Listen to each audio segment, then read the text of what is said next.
döwletinde koronawirusyň wakalary hassa ýokarlanýanlygy sebäpli gaýtadan karantin aglan etdiler.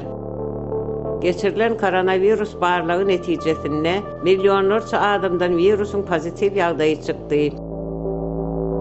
Bir näçe hassahanalar we tir kömek bölümleri eýýämden güýçe girip başlady.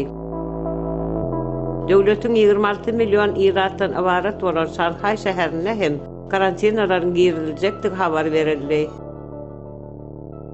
Bir şäherden başga şähere geçmek isleýänler hem koronawirus barlygyndan geçip ýaşaýan ýeriniň polisiýa bölüminiň ruhsatnama almalydygy aýdylýar.